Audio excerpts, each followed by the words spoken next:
All right, everybody, welcome back for day three, foot, ankle, lower leg. A couple things to start with here. As we've talked about earlier in the semester, the athletic training profession, the sports medicine profession, is not the most family friendly uh, job that there is. So, trying to make the best of a crazy situation. I've really enjoyed the more time at home. My youngest son and I have been fishing almost every day. My wife and I have taken lunchtime walks, and my oldest son and I, Cooper, have been playing basketball in the driveway every single day. Unfortunately, I still can't dribble, but the family time has been very much appreciated. A couple of housekeeping notes from a class standpoint. I apologize. The day one lecture was a little bit too long. I will try to keep these shortened up. Um, I tried to keep the quizzes easy for you guys to take. I kept them short answer. To be quite honest with you, they've been a nightmare to grade. So moving forward, the quizzes will be multiple choice. And then here, just a little bit ago, I rearranged some of the order of the slides. So moving forward here, the slides may be a little bit out of order. I moved some stuff uh, back towards the end. So if something seems out of order, please be patient there. So now that we've got through the basic anatomy of the foot and ankle and talked a lot about ankle sprains, I want to talk more about some of the other injuries that I see with the foot, ankle, and lower leg. We're going to start off today with blisters. I'm sure we've all had them at some point. They're caused by friction, heat. I see them mostly in the feet. I see them sometimes in the hand, whatnot, in the weight room, but this is foot, ankle, lower leg. More often than not, I see them on the Achilles or up under the big toe. You really want to try to keep that blister covered, unless it's torn and flapping or whatnot. You really want to try to keep it covered. Try not to pop it. Occasionally you have to because they're so gross and so filled with fluid that you have to. But if you do have to pop it, poke a very small hole in it, drain the fluid out. You need to keep an eye out for infections. Sometimes they can get infected, especially after they've opened up, like this person here. I would definitely want to keep an eye out for redness and pus and things like that. From an athletic standpoint, we've talked about the second skin in class. Put the second skin on there, cover it with a Band-Aid, and then more often than not, especially with the ones on the back of the heel, typically have to tape them on. I use some stretchy tape, some pre-wrap, and we keep that on there. More often than not, the Band-Aid will sweat. You get wet with sweat, the Band-Aid will slide right off, and your blister gets worse. So I know blisters don't seem like a big deal, but anybody that's had them, especially like this poor chap here, they can be pretty frustrating. I see them. I see an outbreak of them essentially at the beginning of every season, especially fall and spring. Mostly soccer cleats, football cleats, track spikes, things like that.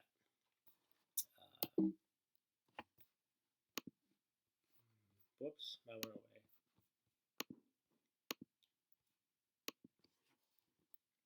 Turf toe.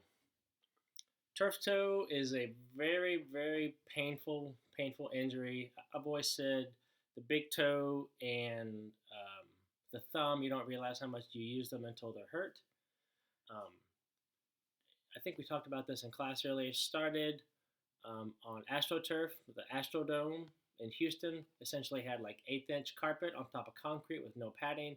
Very fast. When you pushed off, all of that force was transmitted from your muscles to pushing you forward. There was no lost energy in the grass. Could run really fast on it. But it did cause, because it didn't give, it caused a repeated hyperextension of the big toe. And on the bottom side of the big toe, that flexor hallucis tendon, hallux is the scientific word for the big toe, the hallux tendon would constantly get stretched over the thousands and thousands of times as you ran and took a step, that tendon would get inflamed. And then essentially everything became impossible. Running, walking even. It was all very painful. Um, from a treatment standpoint, I would limit them activity-wise, limit their sprinting, limit their change of direction. Um, get them on some anti-inflammatories, maybe some ice to begin with. A turf toe tape job is very effective. That's going to limit the amount of hyperextension. We typically take stretch pieces of tape and put them on the bottom of the foot on up to the big toe. That's going to limit the range of motion of the big toe. And I'll show you guys a picture of what that might look like here. So you can see there's an anchor around the big toe, an anchor around the arch, and then we simply put strips of tape on the bottom that's going to limit that range of motion of the big toe. Plantar fasciitis. This is I wouldn't wish this injury on the devil himself. And this injury is very, very painful. If you've ever stepped on a nail or stepped on a thorn, that's what it's like. Every damn step. Okay, so the plantar fascia is really not a muscle. It's a big, thick, white, fibrous tissue on the bottom of our foot, on the plantar aspect of our foot. Starts on the base of our calcaneus here and runs distally and hooks into the bottom of our four biggest toes. It can get inflamed or angry from overuse, wrong footwear, consistently running on hard surfaces. In my case, I've had it before. Now mine was not overuse. Mine was as a result of my arthritis. But I had plantar fasciitis in both feet at the same time for about 7 straight years, and walking was miserable.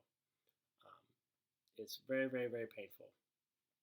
I see it a lot in cross country, track, basketball, volleyball. There is a couple of telltale signs how you might be able to tell it if you have this versus something else. Plantar fasciitis, you have significant pain first thing in the morning. When you wake up and you step down, it is excruciating pain.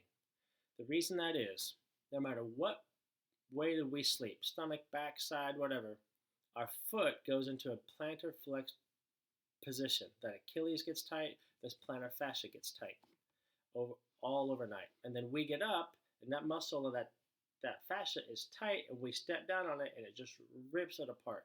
Those little adhesions get ripped apart, and it is very, very, very painful. One of the biggest treatments that I see that is beneficial is stretching. Before your feet ever hit the ground in the morning, I tell all of my athletes that have this, take a big beach towel, keep it on your nightstand. You have to stretch before your feet hit the ground. Okay? Shut your alarm clock off, grab that beach towel, hook it over your toe like you're stretching your Achilles. And I don't need like a 15-second hard stretch and then be done. I'm talking a slow, methodical 2 to 3 minute stretch. Let those adhesions slowly relax. That's going to greatly, greatly help your pain. A lot of times I see, especially with the foot, ankle, lower leg, sometimes where the pain is not always where the root cause is. I sometimes see flat feet causing this. So you want to look at their feet, look at their shoes, and then some people respond very well to ice. Some people respond really well to heat. It's kind of I can't tell you how to figure out which one. Me personally, I responded better to heat. I'm a big fan of, at least for this particular injury, heat, stretch, and grab a golf ball, put it on the ground, and rub that golf ball on the bottom of your foot. Okay? But you've got to keep this stretched out before your feet ever hit the ground. Heel bruise. It can be very disabling, very, very, very painful, typically from jumping high, landing from a height. As a slow white guy, I never had this trouble, right? I see this a lot in basketball, volleyball, track and field, like the jumpers that they consistently jump off the same foot, high jump, long jump, triple jump. It's not real common in sports. Typical treatment, rest, ice compression. Sometimes they make those rubber heel cups that help cushion that some. That'll help, but it can be very, very painful. Now, if plantar fasciitis or the heel bruise are not properly treated, you can develop what's called a heel spur. So you see here, whoops, you see here, we've got what our normal calcaneus should look like here, right? And then up here, you can see this little bony spur that sticks off the front of that. That's going to be very, very painful. You can see where that plantar fascia hooks in right there, right? Again, this is from chronic plantar fasciitis or a heel bruise that was not resolved. You can do some arch taping to help with this. I've also had good luck with a donut pad, which is just a piece of foam pad with a hole cut out in the center, and you want that hole from the center put right where this heel spur is. But again, can be very, very, very painful. Plantar's warts. Okay, plantar warts, again, can be very, very painful. Plantar being on the bottom side of the foot. They are caused by a virus. I think it's HPV, I believe. Um, Most of the time, they'll go away, or you can do some home treatments for them. Occasionally, they have to be cut out, but these can be very, very painful. Anything on the bottom of that foot is going to impact your function, and plantar warts are one of those things. My oldest son, a couple of years ago, had a plantar wart on the bottom of his foot. I happened to be taking him to the doctor for his annual checkup, and the doctor told me a weird little home treatment that worked really, really well. They make some stuff called wart stick, which looks like chapstick. Whatever you do, don't get those confused.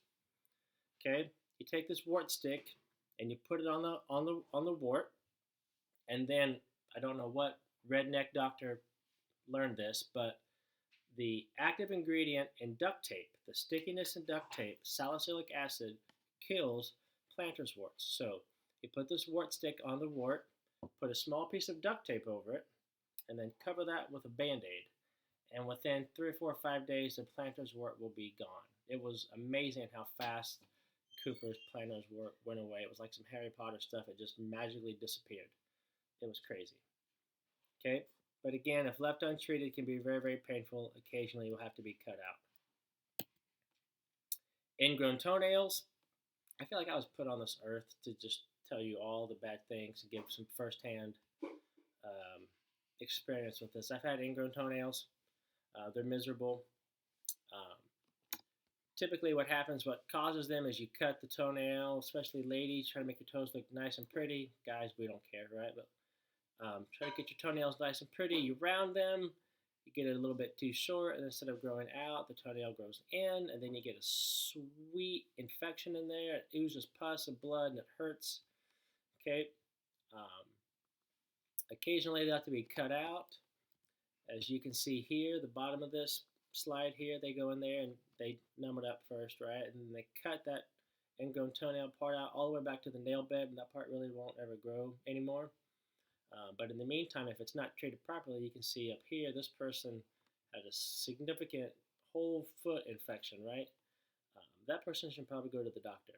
If I have an athlete come to me with this, during our tour of the training room, there was some stuff called betadine. That's antiviral, antifungal, antibacterial. I'll mix that with some warm water and soak their foot in a bath of that for about 10 to 15 minutes to help with that infection. If it doesn't resolve or the ingrown toenail is too bad, then I send them out to the doctor for antibiotics and possibly getting that cut out. All right, subingual hematoma. It's just a fancy word for a bruise underneath the toenail. You drop a weight on it, you get stepped on. I see this a lot in offensive linemen because there's just massive humanity in a small space. Get that toenail stepped on. You have to go in there and drain it. Now, it's really painful right now. The process of draining it is not much fun either, but once you get it drained, that pressure is all gone. It feels much, much better. Okay, I'm not like getting a Craftsman out or anything, right? That would probably be easier. They make what's called a manual nail drill. I've got one of these in the office, these little tiny drill bits, and I will go in there and manually drill a hole in there. You have to be careful because if you're too aggressive and you push down, when you drill through the nail, you push too hard, you'll also drill into their nail bed, which makes them really grumpy. Okay, don't ever do that. I did that once to somebody. I feel bad. All right, I believe that is the end of day 3. Remember, take your quiz, fill out your notes so you can get all the points. I will have the quiz posted. It will be a multiple choice test. And we'll see you back here for day 4. Thank you.